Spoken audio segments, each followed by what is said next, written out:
नमस्कार, Navi Mumbai city news मध्ये आपले सर्वांचे सहर्ष स्वागत। ईवीएम हटाओ देश बचाओ, ईवीएम हटाओ देश बचाओ, ईवीएम हटाओ देश बचाओ। हम तुम्हारे साथ हैं, तुम आगे बढ़ो, हम तुम्हारे साथ हैं।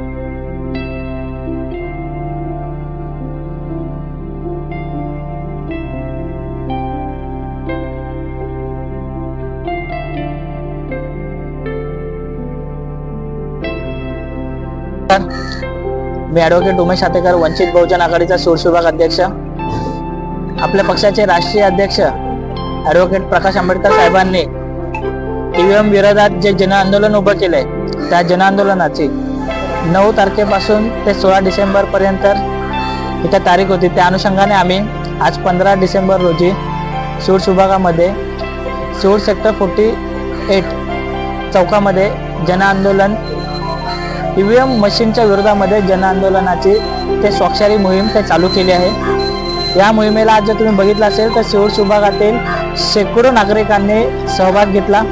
त्याचप्रमाणे आपल्या पक्षाची जे काय स्वाक्षरी मोहीम जे कागदपत्रे होती तुम्ही बघित असाल, ही सुद्धा आम्ही आज त्या शेकडो लोकांची घेतलेली आहे मोहीम।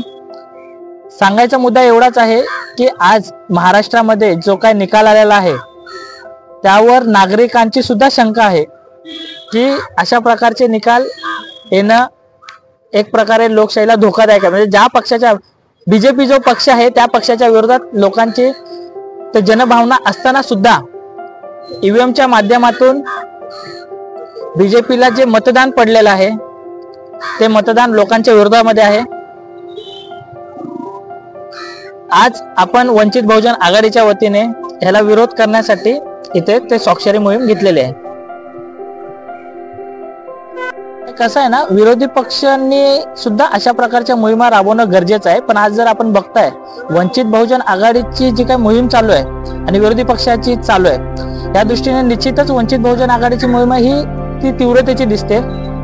आणि विरोधी पक्षाचे आज आमच्याही कार्यक्रमामध्ये काही विरोधी पक्ष आले, त्यांनी सुद्धा येऊन इथे ते सह्या वगैरे केलेल्या आहेत। त्याला आपण एवढंच म्हणू शकाल की विरोधी पक्षांनी त्यांचा लढा आणखी ते तीव्र करण्याची गरज आहे। नमस्कार, जय भीम, जय शिवराय।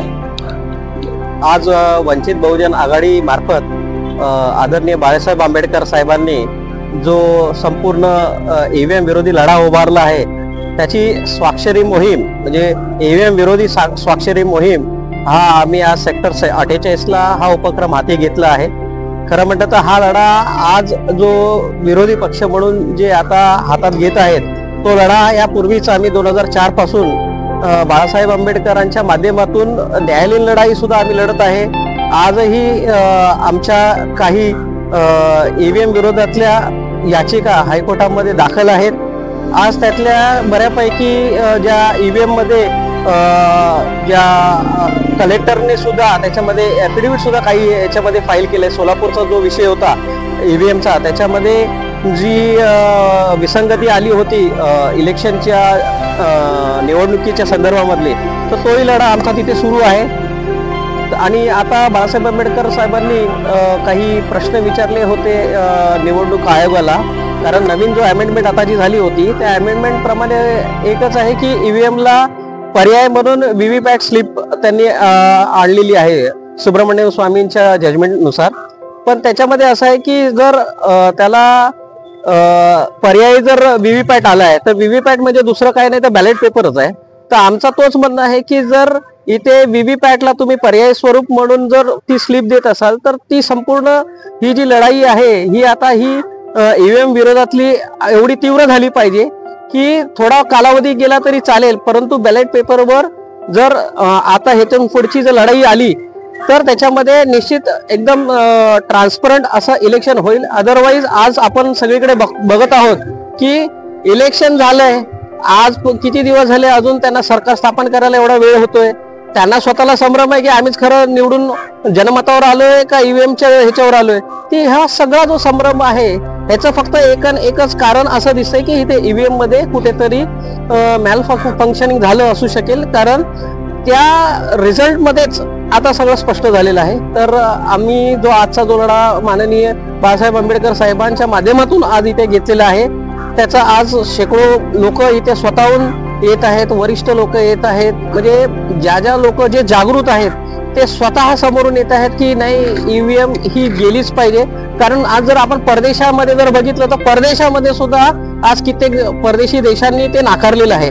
कोर्टामध्ये जेव्हा ही पिटिशन मध्ये काही आर्ग्युमेंट साहेब ज्यावेळेस करत होते तेव्हा कोर्टाने सुद्धा हा प्रश्न केला होता की जर परदेशी ज्यांनी हे ईव्हीएमचं इंट्रोडक्शन केलेलं आहे, आज अमेरिका सारखा जो देश आहे, जो अमेरिकेसारखा देश आहे ह्याला जर नाकारत आहे तर मग भारतालाच ह्या ईव्हीएम कशासाठी पाहिजे. तर अशा पद्धतीने हा जो लढा आहे हा तीव्र होऊन हे सर्व हे जे कागदपत्र आज जे सगळ्यांनी विरोधी ज्या सह्या केलेल्या आहेत, ह्या मोहिमेच्या ज्या सह्या केलेल्या आहेत, ह्या निश्चित आपण सर्व ह्या माध्यमातून आपण निवडणूक आयोगाला देऊ आणि हा तीव्र इतका लढा मोठा करू की नक्कीच पुढचं इलेक्शन हे बॅलेट पेपरच होईल आणि नक्की जो जनतेचा जो सेवक असेल, जनतेतून आलेला जो नेता असेल तोच निवडून इथून पुढे येईल. हे असे ईव्हीएम मधले येणार नाही. एवढं बोलतो. थँक्यू. ईव्हीएम हटाओ, ईव्हीएम हटाओ, ईव्हीएम हटाओ, संविधान के सम्मान में, संविधान के सम्मान में बाळासाहेब आंबेडकर आप आगे बढ़ो, बाळासाहेब आंबेडकर संघर्ष करो. जय सिद्धेश्वर महाराज हे बीजेपीतून निवडून आले होते, तर त्याच्या 2 याचिका हायकोर्टमध्ये दाखल झाल्या होत्या. एक याचिका होती जी त्यांची जी कास्ट सर्टिफिकेट जे आहे ते चॅलेंज केलं होतं आणि दुसरं जे होतं त्याच्यामध्ये ती जी टोटल जी होती ती टोटल जी आहे जी ईव्हीएम मध्ये ती विसंगती आली होती आणि त्या विसंगतीच्या माध्यमातून सुद्धा एक रिट याचिका आपण दाखल केली होती. त्याच रिट याचिकामध्ये कलेक्टरने ऍग्री केलं होतं, ऍफिडेव्हिट फाईल केलं कोर्टामध्ये सुद्धा. ज्यावेळेस त्यांची साहेबांनी माननीय आंबेडकर साहेबांनी जेव्हा त्यांची चीफ क्रॉस ज्यावेळेस घेतली त्यावेळेस त्यांनी सुद्धा त्याच्यामध्ये ते मान्य केलेलं आहे की बाबा त्याच्यामध्ये विसंगती होती. खरं म्हटलं तर तो निकाल जो आहे त्या निकालामध्ये ज्यावेळेस विसंगती येते तेव्हा त्यांनी नॅशनल जे इलेक्शन कमिशन आहे त्यांच्याकडून ती माहिती घ्यायची असते की बाबा जर विसंगती आली तर याच्यामध्ये आम्ही निकाल द्यावा का न द्यावा. तर त्या माध्यमात सुद्धा त्यांनी तो न विचारता निकाल हा जाहीर केला होता. तर त्यामुळे तो विषय अजूनही हायकोर्टमध्ये प्रलंबित आहे. जी भूमिका आहे ती निवडणूक आयोगाने केली आहे आणि आपण जी भूमिका आहे जी कायदेशीर बाब आहे ती आपण मांडलेली आहे. आता आता जो कोर्टाचा जो निकाल आहे तो निकाल आल्यानंतर त्याच्यातून जे काय आहे ते माध्यमातून पुढे येईलच की तुम्ही ही जी प्रक्रिया आहे साहेबांनी जो आदेश दिलेला आहे तो म्हणजे साहेबांनी आता प्रेस कॉन्फरन्स मध्ये त्या दिवशी सुद्धा सांगितलं की विरोधी जे सुद्धा आपले जे आहेत त्यांनी पक्ष किंवा ही भूमिका न घेता सर्वांनी एकत्र येऊन जर ईव्हीएमचा विरोध केला तर नक्कीच जी पुढची इलेक्शन जी आहे हे बॅलेट पेपरवर येईल. धन्यवाद.